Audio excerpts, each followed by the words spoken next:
L'esprit de Jézabel présente de nombreuses caractéristiques qui entravent la croissance de l'Église et éloignent les gens de la présence de Dieu. Et la première est la prostitution. Dans le livre de Rois, le chapitre 9 nous apprend que Jézabel était une femme vaniteuse, habituée à conquérir ses intérêts par la séduction. Dans la Bible, le terme prostitution a le sens d'infidélité, tant conjugale que spirituelle.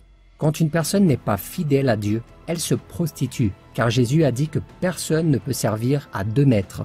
Et Jézabel pratiquait à la fois la prostitution en trahissant son mari et la sorcellerie en trahissant le Dieu d'Israël. L'esprit de Jézabel pénètre dans les églises par les personnes qui ne mènent pas une vie sainte. C'est pourquoi les pasteurs et autres dirigeants doivent faire très attention à qui ils mettent devant l'autel pour exercer leur ministère. Mes frères, je sais que nous sommes tous imparfaits et pécheurs. Il n'y a aucun doute à ça. Mais la personne qui est en charge de n'importe quel ministère de l'Église doit avoir sa vie dans la sainteté. Une personne qui est dans le péché de la fornication, par exemple, ou de la prostitution, n'est pas prête à diriger quoi que ce soit dans l'Église, car elle a besoin d'être restaurée avant. La deuxième caractéristique de l'esprit de Jézabel est l'idolâtrie.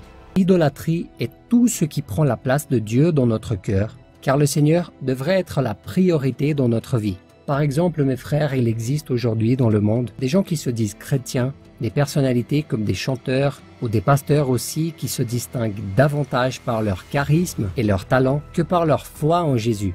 Et c'est là que l'esprit de Jézabel agit. Il amène les gens à adorer ces célébrités de l'Évangile plus que le Seigneur lui-même. Et c'est quelque chose que Dieu déteste. La troisième caractéristique que l'esprit de Jézabel est présent est la manipulation.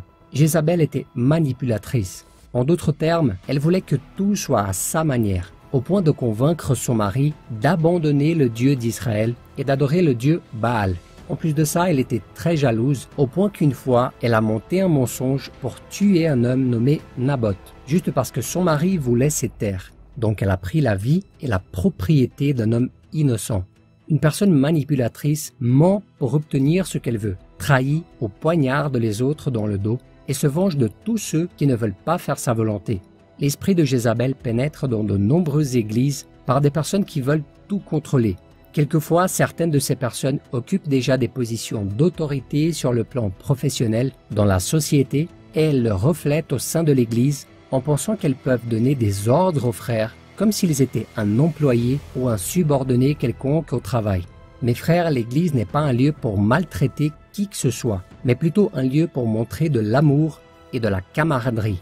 Et si quelqu'un a un titre de pouvoir dans la société, que tout ça reste à l'extérieur, car dans l'Église, nous sommes tous des frères et sœurs et nous devons nous servir les uns aux autres dans l'amour, comme l'apôtre Paul l'a dit au chapitre 5 des Galates. Nous devons donc être très prudents lorsque nous mettons à la tête d'une organisation quelqu'un qui ne traite pas bien ses frères. Et enfin, la quatrième caractéristique de la présence de l'esprit de Jézabel est la persécution.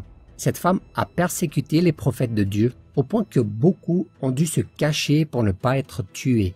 De nombreux prophètes ont été morts à cause de Jézabel et Élie lui-même a été menacé par elle. L'une des raisons de cette persécution est que les prophètes de l'époque disaient la vérité et non ce que Jézabel et son mari voulaient entendre. De la même manière, l'esprit de Jézabel peut être vu dans les églises où les gens sont persécutés par leurs propres frères.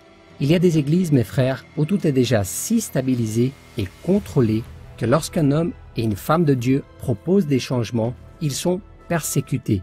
Et mes frères, faire face à la persécution externe de personnes ou de situations qui viennent de l'extérieur de l'Église est quelque chose de normal. Mais l'esprit de Jézabel agit au sein de l'Église. C'est une stratégie de l'ennemi pour affaiblir le peuple de Dieu. Car Jésus a dit « Tout royaume confronté à des luttes internes est dévasté, et aucune ville ou famille confrontée à des luttes internes ne peut subsister. » Soyez donc très prudents avec les personnes qui disent du mal des autres frères ou qui persécutent les dirigeants et les membres, car elles sont probablement utilisées par l'esprit de Jézabel. Je sais que nous ne devons pas être d'accord avec tout ce que nous voyons et entendons dans l'Église, mais Dieu nous appelle à intercéder et à exhorter si nécessaire, sans jamais provoquer de division ou de querelle.